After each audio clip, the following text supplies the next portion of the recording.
Olá, meus amigos, de volta com os nossos estudos do livro Agenda Cristã. Hoje a gente vai falar do capítulo 17 e vamos fazer uma leitura inicial do livro Vida Feliz, capítulo 5. Concede ao teu próximo os mesmos direitos e favores que esperas dele receber. O egoísmo é uma doença que envenena a alma. O amigo ao teu lado anela pelos espaços para viver conforme ocorre contigo. Lembra-te de não lhe interditar a oportunidade. O que te está reservado, aprende a repartir. E essa mensagem é o ensinamento de Jesus, né? Fazei ao próximo o que gostaríamos que fizessem conosco, ou não fazeis ao próximo o que não gostaríamos também que fizessem conosco.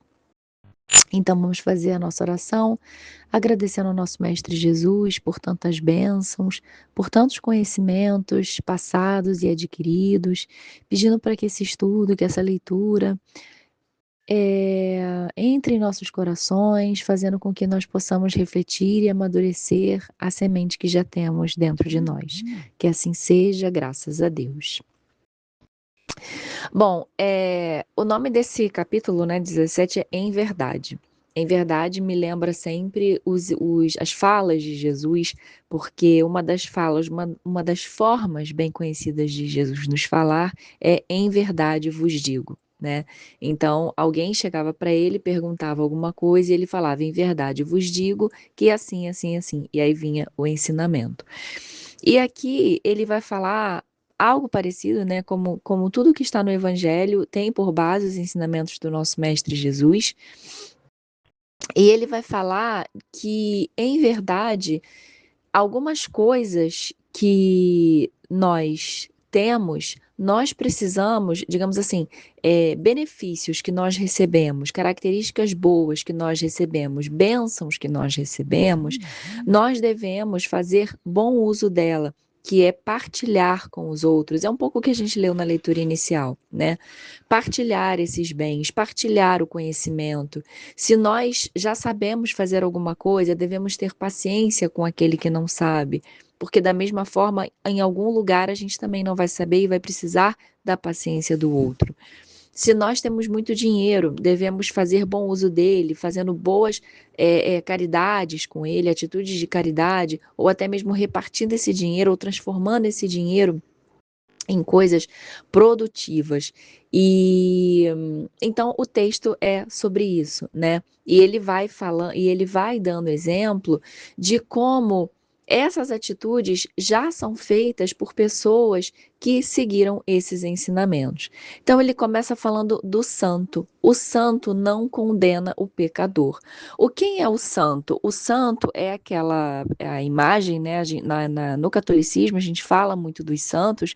Os santos foram pessoas que fizeram milagres, né, muito pela linguagem da Igreja Católica, mas que também abdicaram de muitas coisas. Santos são aquelas pessoas que já conseguem ter uma evolução espiritual, um nível de autoconhecimento, um nível de maturidade espiritual muito grande, né? A gente tem aí Santo Agostinho, né, que nos traz tantos ensinamentos. Só que o que que ele faz com tantos ensinamentos que ele tem? Ele julga o outro por não ter? Ele fala assim: eu não acredito que essa pessoa está fazendo isso. Eu vou condenar, você está condenado porque você não entende, porque você não consegue fazer o que é certo. Isso é o que nós fazemos, né?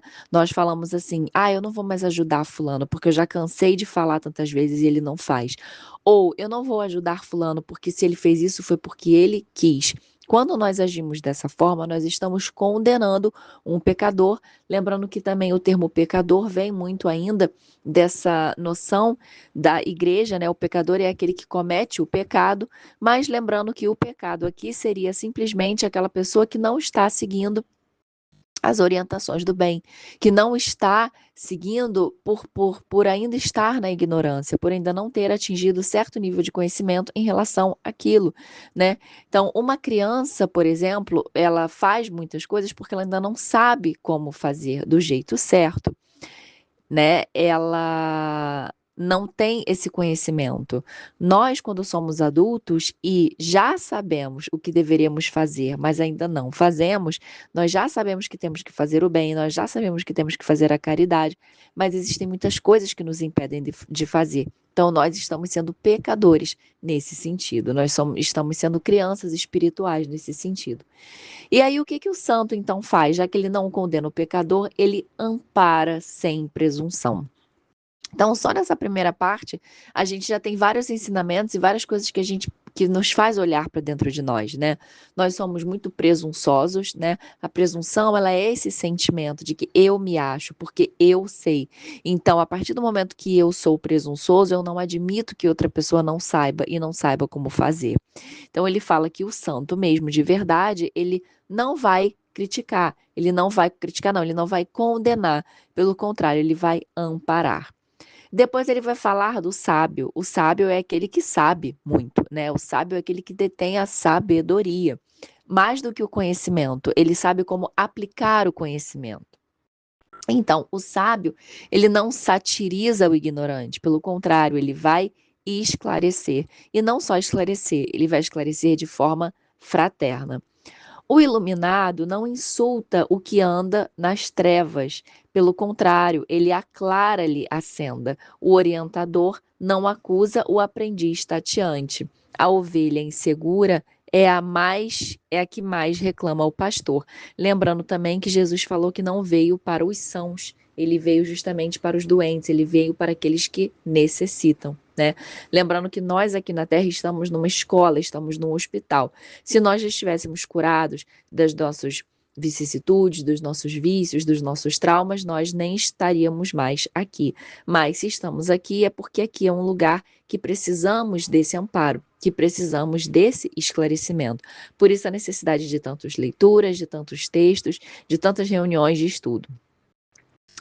Depois ele fala: o bom não persegue o mal, pelo contrário, ajuda a melhorar-se, né? Então seria o caso de como eu já faço coisas boas, eu vou querer ficar perseguindo esse mal, eu vou desejar que ele sofra. Eu vou desejar que ele pague por tudo aquilo que ele fez com raiva, com rancor, com ressentimento, e é aquilo que ele nos traz, né? O bom, a pessoa boa de verdade, ela não vai ter esse tipo de sentimento em relação ao mal, em especial aquele que causou mal para ele, né?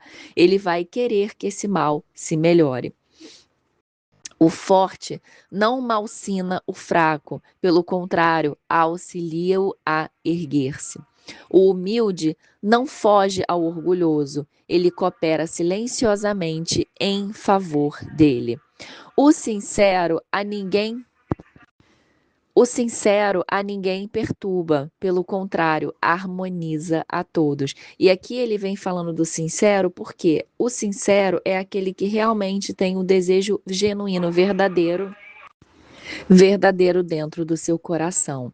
Ele vai fazer o bem sem precisar ficar falando, dizendo, perturbando as outras pessoas, dizendo aquilo que ele está fazendo. O simples não critica o vaidoso, socorre-o sem alarde sempre que necessário. O cristão não odeia nem fere. Então, lembrando de tantos discursos de ódio que às vezes a gente vê na boca de pessoas que se dizem cristãs, né? Então, é o que ele fala: o cristão de verdade não odeia e nem fere. Pelo contrário, ele segue o Cristo servindo ao mundo, não servindo a ele, nem servindo a uma pessoa específica, por vaidade, por orgulho. Ele serve o mundo, ele segue ao Cristo. E aí, para finalizar, ele coloca uma frase: de outro modo, os títulos de virtude são meras capas exteriores que o tempo desfaz. Ou seja, é o que a gente falou no início, né? Se nós temos se nós mostramos mais, estamos mais preocupados em mostrar aquilo que fazemos do que o que realmente fazemos, essas virtudes, na verdade, os títulos de virtude são apenas títulos. Quando a gente fala essa pessoa é muito boa, essa pessoa é muito caridosa, essa pessoa tem muita fé, mas se nada disso for bem aplicado, só fica como uma capa mesmo, como ele fala aqui, né? E capas que ainda o tempo vai desfazer, porque o tempo é senhor de tudo. O tempo vai mostrar que aquilo, na verdade, era uma coisa perecível, era uma coisa mentirosa, era uma coisa ilusória. Ao passo que, se nós transformamos as nossas virtudes, os nossos títulos, em virtudes verdadeiras, né, e consolidando isso através de ações verdadeiras, isso é o que de verdade vai conosco, né?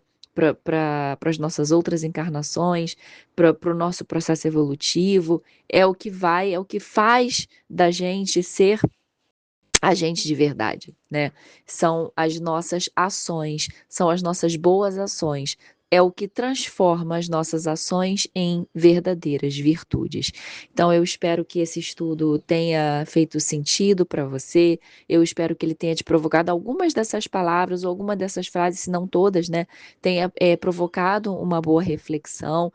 Aonde nós estamos errando, né? Aonde nós estamos sendo sábios, mas fazendo errado com essa sabedoria, onde nós estamos errando como orientadores, onde nós não estamos sendo humildes, onde nós estamos utilizando errado a nossa sinceridade e, principalmente, onde nós estamos agindo errado como cristãos. Então, eu espero que vocês possam refletir, né, nessa noite de sexta-feira ou o momento que vocês estiverem ouvindo. Eu espero que vocês possam refletir sobre essas palavras e que possa ter ajudado nesse degrauzinho a mais da nossa evolução. Que assim seja, graças a Deus. Então vamos agora fazer a nossa oração, agradecendo mais uma vez por estarmos aqui presentes, por estarmos conseguindo ter acesso a essas palavras maravilhosas, tão bem escritas, né?